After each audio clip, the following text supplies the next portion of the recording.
گناہ کو مٹانے کا سبب بن گئی۔ اسی طریقے سے راستے میں کوئی کانٹا چبھا یا گھر میں کوئی چیز چبھ گئی ہے تو یہ بھی آپ کے گناہ کا ازالہ ہو گیا۔ آپ نے بہت دفعہ نوٹ کیا ہوگا، شاید نہیں کیا تو اب نوٹ کر کے دیکھیے گا کہ جب آپ گھر میں والدین کی یا والدہ کی یا گھر میں کسی بھی حوالے سے کوئی گناہ سرزد ہو جاتا ہے چھوٹا موٹا تو فوراً آپ کو سزا ضرور ملتی ہے،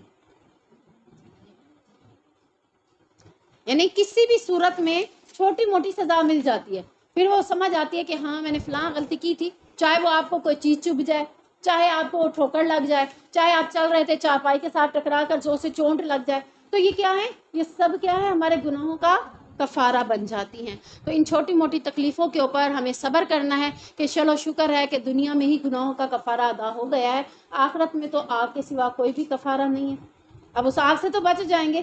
چھوٹے موٹے گناہ انسان سے ہوتے رہتے ہیں اور اس کا کفارہ ان چھوٹی چھوٹی تکالیف کے ساتھ ہو سکتا ہے۔ وَمَن يَعْمَلْ مِنَ الصَّالِحَاتِ مِن ذَكَرٍ أَوْ أُنثَىٰ وَهُوَ مُؤْمِنٌ، اور جو کوئی شخص نیک کاموں میں سے کوئی کام کرے گا، مرد ہو یا عورت ہو اور وہ مومن ہو تو ضرور جنت میں داخل ہوگا۔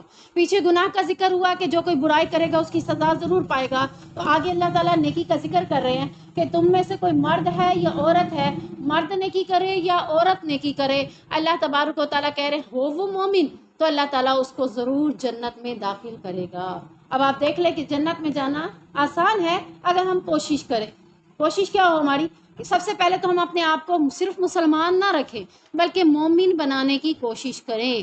مومن کون ہوتا ہے؟ کہ اس کی خواہشیں اللہ کی خواہشوں سے بڑھ کر نہیں ہوتی، وہ اپنی خواہشوں کو اللہ کی خواہش پر قربان کر دیتا ہے، اللہ جو کہتا ہے وہ کرتا ہے، اپنی خواہش کو نہیں دیکھتا۔ جب آپ مومن بن جائیں گے تو دوسرا کام آپ نے کیا کرنا ہے؟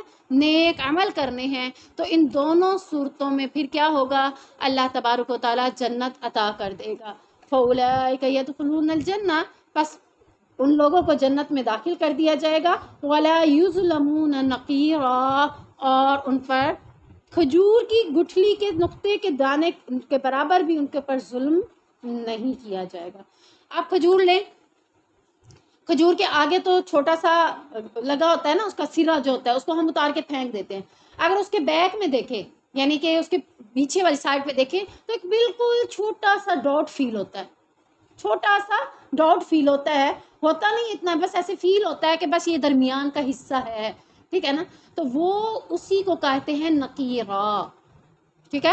نقیرہ کس کو کہتے ہیں؟ کھجور کے بیک میں جو چھوٹا سا نقطہ ہوتا ہے، کتنا باریک ہوتا ہے؟ بہت ہی باریک ہوتا ہے۔ تو اللہ تعالیٰ کہتے ہیں کسی کے اوپر اتنا تھوڑا ظلم بھی نہیں کیا جائے گا، ہر ایک کو اس کے عمل کے مطابق سزا و جزا دی جائے گی۔ اب یہ نہیں کہا جا سکتا کہ ہائے میں نے یہ نیکی کی تھی وہ کہاں گئی، اللہ کہتا ہے میں کسی پر اتنا سا بھی ظلم نہیں کروں گا جتنا کھجور کے بیک پر کھجور کے نقطے کے برابر یعنی گٹھلی کے نقطے کے برابر ان پر ظلم بھی نہیں کیا جائے گا، یعنی حق تلفی کسی کی نہیں ہوگی۔ آپ نے جو نیکیاں کی ہوں گی اس کا اجر ملے گا، جو گناہ کی ہوں گے اس کی سزا پانی ہوگی۔ تو آج ہم اپنی زندگی کے اندر اپنے گناہوں کا ازالہ کر لیں، کیونکہ جہنم میں ازالہ کرنا بہت ہی مشکل ہے۔ اللہ تعالیٰ ہمیں مومن بنائے اور ہمیں نیک عمل کرنے کی توفیق دے تو انشاءاللہ جہنم سے بچ کر جنت میں داخل ہو سکتے ہیں۔ وَمَنْ أَحْسَنُ دِينًا مِّمَّنْ أَسْلَمَ وَجْهَهُ لِلَّهِ، اور دین کے لحاظ سے اس سے بہتر کون ہے جس نے اپنا چہرہ اللہ کے تابع کر دیا۔ وَهُوَ مُحْسِنٌ وَاتَّبَعَ مِلَّةَ إِبْرَاهِيمَ حَنِيفًا، جبکہ وہ نیکی کرنے والا ہو اور اس نے ابراہیم کی ملت کی پیروی کی ہو جو ایک طرف اللہ کا ہو جانے والا تھا۔ وَاتَّخَذَ اللَّهُ إِبْرَاهِيمَ خَلِيلًا، اور اللہ نے ابراہیم علیہ السلام کو خاص دوست بنا لیا۔ اب اس آیت میں کامیابی کا اللہ تعالیٰ معیار بتا رہے ہیں کہ اگر ہم کامیاب ہونا چاہتے ہیں، ہماری نظر میں کیا ہوتا ہے؟ میں فرسٹ آؤں گی تو کامیاب ہو جاؤں گی، میں سند لے لوں گی تو میں کامیاب ہو جاؤں گی، میں دنیا کے اندر ڈگریاں لے لوں گی تو میں کامیاب ہو جاؤں گی۔ اللہ تعالیٰ کہتے ہیں کامیابی کا ایک معیار ہے اللہ کی نظر میں، یہ تو دنیا کی کامیابی کے معیار ہے نا، اللہ کے ہاں کامیابی کا معیار کیا ہے؟ اللہ چاہتا ہے کہ جس نے اپنا چہرہ اللہ کے تابع کر دیا، یعنی معیار یہ ہے کہ انسان اپنے آپ کو اللہ کے سپرد کر دے، مرنے کے بعد نہیں، مرنے کے بعد تو ہر ایک کو سپرد کیا جاتا ہے، زندگی میں ہی، یعنی کامیابی کا معیار یہ ہے کہ آپ اپنے آپ کو کہ میں آج کے بعد وہ کام کروں گی جو اللہ چاہتا ہے، میں وہ کام نہیں کروں گی جو اللہ نہیں چاہتا۔ اس سے مراد ہے کہ میں نے اپنے آپ کو اللہ کے سپرد کر دیا۔ اور پھر میں نے اپنے ہر معاملے میں کیا کہا؟ حسبنا اللہ۔ کیا معنی ہے؟ اللہ مجھے کافی ہے۔ جب اللہ آپ کو کافی ہو جائے گا پھر آپ کو کسی اور کی ضرورت ہی نہیں پڑے گی۔ اور اللہ تعالیٰ یہی چاہتا ہے کہ ابراہیم علیہ السلام بچپن میں بہت چھوٹے تھے، باپ کو بت بناتے ہوئے دیکھتے تھے، باپ بھی بتوں کا پجاری تھا اور بت بناتا تھا، باپ کو سمجھاتے تھے کہ اپنے ہاتھوں سے بت تراشتے ہو پھر اسے خدا بنا لیتے ہو، یہ کیا کرتے ہو؟ چھوٹے سے یہ توحید کی بات شروع کی اور کہا کہ میں نے کیا کیا ہے؟ اپنا چہرہ اللہ کے تابع کر دیا، میں ان بتوں سے بیزار ہوں۔ خاندان کے خاندان بتوں کو ماننے والے، بادشاہ بتوں کو ماننے والا، قبیلہ بتوں کو ماننے والا، پورے قبیلے کے اندر ایک واحد شخص حضرت ابراہیم علیہ السلام تھے جنہوں نے کہا کہ میں نے اپنے آپ کو اللہ کے تابع کر دیا۔ کوئی بھی نہیں تھا۔ آج تو پھر بھی آپ کے پاس ارد گرد کافی لوگ موجود ہیں جنہوں نے اپنے آپ کو اللہ کے سپرد کیا ہوا ہے، لیکن اس وقت حضرت ابراہیم کے علاوہ کوئی بھی نہیں تھا۔ کیا انہوں نے سوچا کہ میرا ساتھ کون دے گا؟ میری مشکل میں میرے ساتھ کون ہوگا؟ انہوں نے کچھ بھی نہیں۔ انہوں نے کیا کہا؟ حسبنا اللہ، ہر معاملے میں مجھے کون کافی ہے؟ اللہ۔ یہاں تک کہ نمرود بادشاہ نے جب اس کو آگ میں ڈالا، اور وہ کون سی آگ تھی؟ 3 دن تک آگ جلتی رہی تھی، اتنی تیز بھڑکتی ہوئی آگ تھی، اتنے بڑے میدان میں اتنی لکڑیاں لا کر رکھ دی گئی تھی، اور اسی آگ کو لگا کر نمرود اور اس کے ساتھیوں نے کہا چلو ابراہیم کو اس کو میں پھینک دو۔ حضرت ابراہیم کو اس میں پھینک دیا گیا، اور جب آگ بھسم ہو جائے گی تو اب پھر آ کر دیکھیں گے ابراہیم کا حال کیا ہوا۔ اور آگ کہتے ہیں، جو تاریخ میں بات آتی ہے وہ یہی آتی ہے کہ 3 دن تک لگاتار آگ جلتی رہی۔ حضرت ابراہیم علیہ السلام کے پاس اس آگ میں بھی اللہ تعالیٰ نے مختلف لوگوں کو بھیجا، فرشتے بھی آئے، اللہ کی مختلف مخلوقات بھی آئیں، چڑیاں، پرند چرند، یہاں تک کہ چھپکلی اور دوسری چیزیں، سب نے آ کے کہا کہ اگر آپ کہیں تو ہم آپ کی مدد کریں۔ انہوں نے کہا کیا تمہیں اللہ نے بھیجا ہے؟ کہا نہیں۔ تو کہا میں اللہ کی مدد کے علاوہ کسی اور کی مدد لینے کا حقدار نہیں ہوں سوائے چھپکلی کے۔ کہتے ہیں کہ چھپکلی نے آ کر مدد کرنے سے انکار کر دیا تھا، شاید کہ تاریخ میں یہی بات آتی ہے کہ اس کو مارنے کا حکم اسی لیے ہے۔ تو بہرحال حضرت ابراہیم علیہ السلام نے یہ جو بات کی تھی کہ میں اللہ کے علاوہ کسی اور کی مدد نہیں لوں گا، تو اللہ تعالیٰ نے ان کی مدد کیسے کی؟ قُلْنَا يَا نَارُ كُونِي بَرْدًا وَسَلَامًا عَلَىٰ ابراہیم۔ اللہ نے قرآن کی آیتیں اندر ہی یہ واقعہ بتاتے ہوئے فرمایا کہ میں نے کہا اے آگ ابراہیم علیہ السلام کے لیے ٹھنڈی ہو جا۔ باہر سے اتنی جھلسا دینے والی آگ فیل ہو رہی ہے، حضرت ابراہیم اندر بیٹھے ہیں تو حضرت ابراہیم کے لیے خالی حکم ہوا تھا، آگ فل ٹھنڈی سب کے لیے نہیں ہوئی تھی۔ قُلْنَا يَا نَارُ كُونِي بَرْدًا وَسَلَامًا عَلَىٰ ابراہیم، صرف ابراہیم کے لیے یہ آگ ٹھنڈی ہو جا۔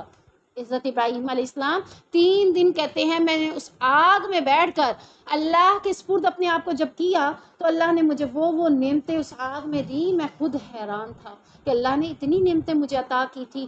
اور 3 دن بعد جب نمرود دیکھنے آیا اور ان کے لوگ دیکھنے آئے قبیلے کے، تو وہ حیران رہ گئے کہ حضرت ابراہیم تو صحیح سلامت بیٹھے ہیں۔ اب ان کی یہ نیکی کیا تھی کہ انہوں نے اپنے آپ کو کیا کیا؟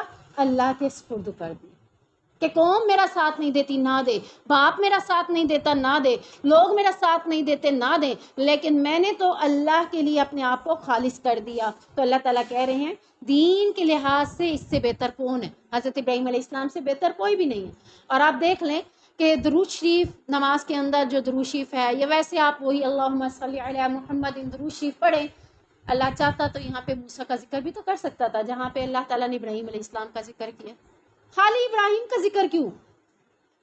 ہارون کا ذکر کر سکتے تھے، 1,24,000 پیغمبر آئے ہیں نا، کسی اور پیغمبر کا ذکر کر سکتے تھے، لیکن اللہ نے حضرت ابراہیم علیہ السلام کا ذکر کیوں کیا؟ کیونکہ اللہ کو حضرت ابراہیم کی یہ بات پسند آ گئی کہ انہوں نے اپنے نفس کو، اپنے آپ کو اللہ کے تابع کر دیا تھا۔ وجہہ للہ، انہوں نے کہا کہ میں نے اپنے آپ کو اللہ کے سپرد کر دیا۔ تو اللہ تعالیٰ کہتے ہیں دین ابراہیم، ملت ابراہیم سے بڑھ کر دین کوئی بہتر نہیں، اور دین میں سب سے بہتر شخص دیکھنا ہے تو حضرت ابراہیم سے بڑھ کر کوئی بھی نہیں ہے۔ تو حضرت ابراہیم کے دین کے اوپر ہی اللہ تبارک و تعالیٰ نے بنیاد رکھی جو کہ توحید پر تھی، اور پھر فرمایا کہ حضرت ابراہیم علیہ السلام کے اس عمل کو اللہ نے اتنا پسند کیا کہ واتخذ اللہ ابراہیم خلیلا، کہ اللہ نے حضرت ابراہیم علیہ السلام کو کیا بنا لیا؟ دوست بنا لیا۔ اب عام دوستی کا معیار کیا ہوتا ہے؟ میں آپ کی دوست ہوں یا آپ کی کوئی اور دوست ہے، آپ کہتے ہیں جو میری چیز وہ تمہاری چیز، ٹھیک ہے نا؟ دوستی میں یہی ہوتا ہے نا کہ جو میں وہ تم، جو میں کھاؤں گی وہ تم کھاؤ گے، جو تم کرو گے وہ میں کروں گی، یعنی دوستی کا ہمارا معیار ایسا ہوتا ہے۔ اللہ تعالیٰ کے ہاں دوستی کا معیار یہ نہیں ہے۔ اللہ تعالیٰ نے انہیں اپنے دوست تو بنایا۔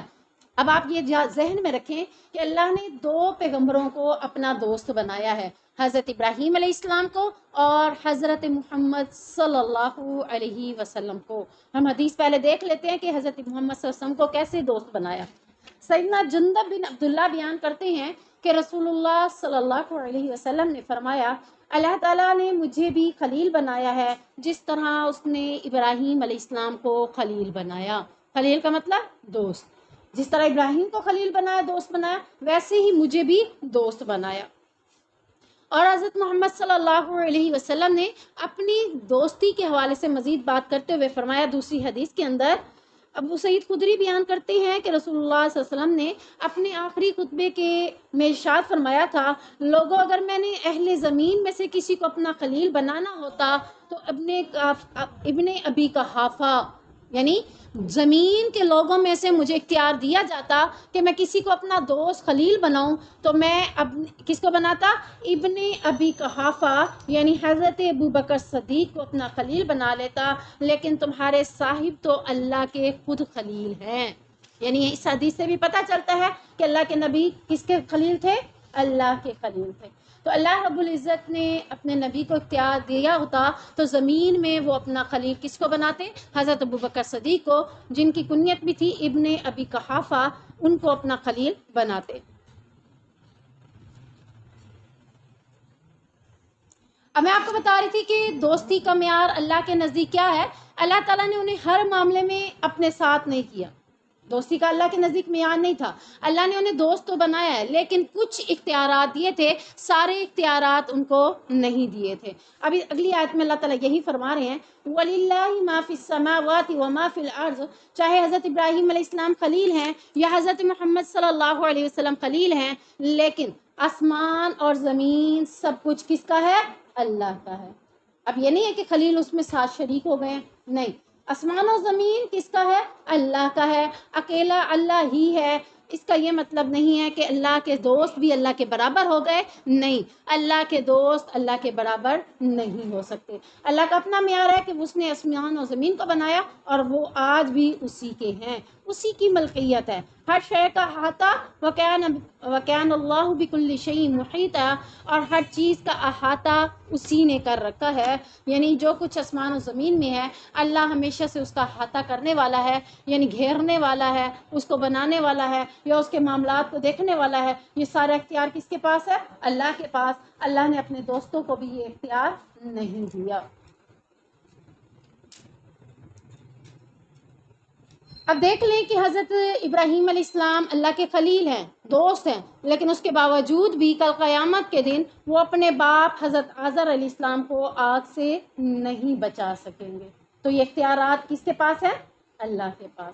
اللہ نے اپنے دوستوں کو بھی یہ اختیار نہیں دیا کہ تم جس کو مرضی ہے اپنے ساتھ جنت میں لے جاؤ، نہیں، بلکہ حضرت آزر علیہ السلام کے بارے میں آتا ہے، حضرت ابراہیم علیہ السلام کے باپ آزر کے حوالے سے آتا ہے کہ وہ بھی کل جہنم میں ڈالے جائیں گے۔ تو یہاں سے پتہ چلتا ہے کہ یہ سارے اختیارات کا مالک کون ہے؟ صرف اللہ۔ جب اللہ نے اپنے دوستوں کو اپنے اختیارات نہیں دیے تو یہ پیر، فقیر، اولیاء اللہ، قبروں کے اندر پڑے ہوئے لوگ، ان کو اللہ نے کوئی اختیار دیا؟ لوگ جا کر وہاں پہ سجدے کر رہے ہوتے کہ اللہ نے اختیار دیا کہ وہاں جا کے سجدہ کریں؟ تو اللہ نے یہ سارے اختیارات جو اپنے ہیں وہ اپنے پاس ہی رکھے ہیں، اپنے علاوہ کسی کو بھی نہیں دیے۔ اگلی آیات میں ہم نے شروع سورۃ نساء میں یتیموں کے حقوق پڑھے تھے، اگلی آیت میں اسی کے حوالے سے تھوڑا سا مزید ڈسکشن اس سورت کے اندر کی گئی ہے۔ وَيَسْتَفْتُونَكَ فِي النِّسَاءِ، اور وہ تجھ سے عورتوں کے بارے میں سوال کرتے ہیں، قُلِ اللَّهُ يُفْتِيكُمْ فِيهِنَّ، کہہ دیجئے اللہ تمہیں ان کے بارے میں حکم دیتا ہے، یہ فتویٰ دیتا ہے۔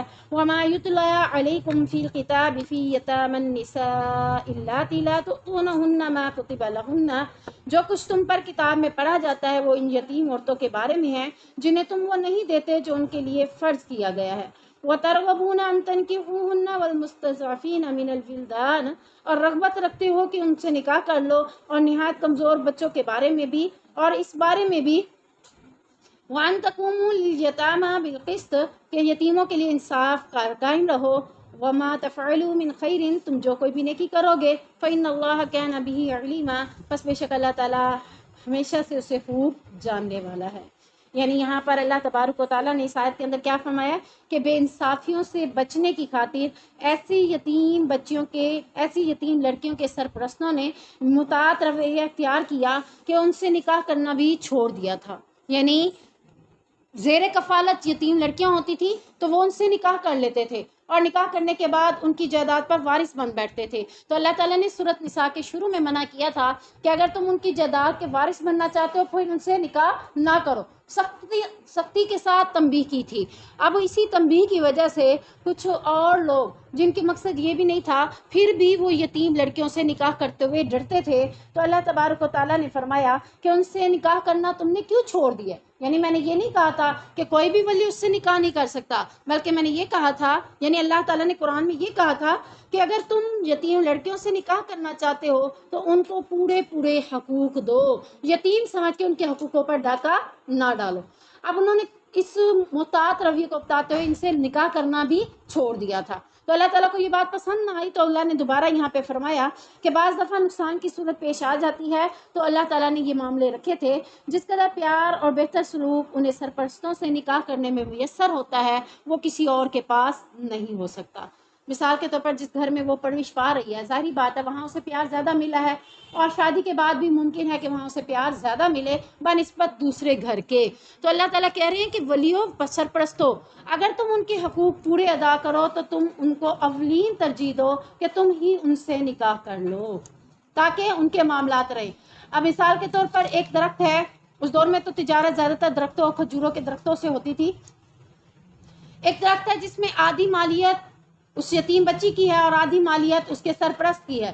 اب سرپرست نے مالیت میں آدھی مالیت تو اس کی ہے، دوسری آدھی مالیت بچی کی تھی، لیکن اس سے نکاح اس مقصد کے لیے کر لیا کل کو تاکہ یہ اس کو میں نہ دوں اور یہ میں سارے درخت میرے پاس رہ جائے۔ اس صورت میں اس لڑکی سے نکاح کرنا منع ہے۔ اگر وہ یہ کہتا ہے کہ ٹھیک ہے بعد میں بھی آدھے پیسے اس کے ہیں آدھے میرے رہیں گے، تو اس صورت میں اللہ تعالیٰ نے ولی کو اختیار دے دیا ہے کہ وہ چاہے تو اس سے نکاح کرے، بلکہ یہ زیادہ انصاف کے قریب ہے کہ اگر اسی گھر کے اندر جس میں پیار و محبت سے وہ پلی تھی، پرورش پائی تھی، انہی کے زیر کفالت یتیم لڑکیوں سے نکاح کی اجازت دے دی گئی، مگر اس شرط کے ساتھ نہ تو حق مہر میں کمی کریں گے نہ ہی ان کے دوسرے حقوق غصب کریں گے۔ یعنی اب آپ یہاں سے کہہ سکتے ہیں کہ ایک ولی یا سرپرست اگر کسی یتیم لڑکی کی پرورش کرتا ہے اور اس سے نکاح کرنا چاہتا ہے تو نکاح کی شرائط کیا ہیں؟ 2 شرائط ہیں۔ نمبر 1 کیا ہے؟ حق مہر میں کمی نہیں کرے گا، اور دوسرے جو کچھ تم طے کرو گے وہ اسے ادا کرو گے، اور ان کے دوسرے حقوق وراثت وغیرہ کے بھی انہیں پورے ادا کرو گے، تو پھر تو تم ان سے نکاح کر سکتے ہو۔ اگر یہ 2 مقصد تمہارے نہیں ہیں تو پھر تمہیں ان سے نکاح کرنے کے بجائے کسی اور کے ساتھ ان کا نکاح کر دینا تمہارے لیے بہتر ہے۔ سیدہ عائشہ بیان کرتی ہیں کہ وَتَرْغَبُونَ أَن تَنكِحُوهُنَّ، اور خواہش رکھتے ہو کہ ان کے ساتھ نکاح کر لو، یعنی یتیم لڑکی جو تمہارے زیر پرورش ہو، اگر وہ کم مال اور معمولی حسن جمال والی ہو تو پھر تم اس سے نکاح نہیں کرنا چاہتے، لہٰذا منع کر دیا گیا کہ اگر وہ محض مال اور جمال ہی کی وجہ سے نکاح کرنا چاہتے ہیں تو پھر نکاح نہ کریں۔ یعنی اگر یتیم بچی مال والی بھی ہوتی، خوبصورت بھی ہوتی، تو پھر کیا کرتے تھے؟ اس سے شادی کر لیتے تھے۔ اگر وہ خوبصورت بھی نہیں ہے، مال والی بھی نہیں ہے، تو پھر اس سے نکاح نہیں کرتے تھے۔ تو اللہ تعالیٰ نے اس آیت کے اندر ہمیں یہ بتاتے ہوئے منع کر دیا کہ مال اور حسن جمال کی وجہ سے اگر شادی کرتے ہو تو پھر اس یتیم سے شادی کرنا تمہارے لیے ٹھیک نہیں ہے۔ اگر تم مال اور حسن جمال کی وجہ سے نہیں بلکہ اس لڑکی سے محبت کرتے ہو، اس سے شادی کرتے ہو، چاہے وہ مال والی بھی ہے، حسن جمال والی ہے، پھر بھی تم اس سے کر سکتے ہو۔ یعنی یہاں سے پتہ کیا چلتا ہے؟ نیت۔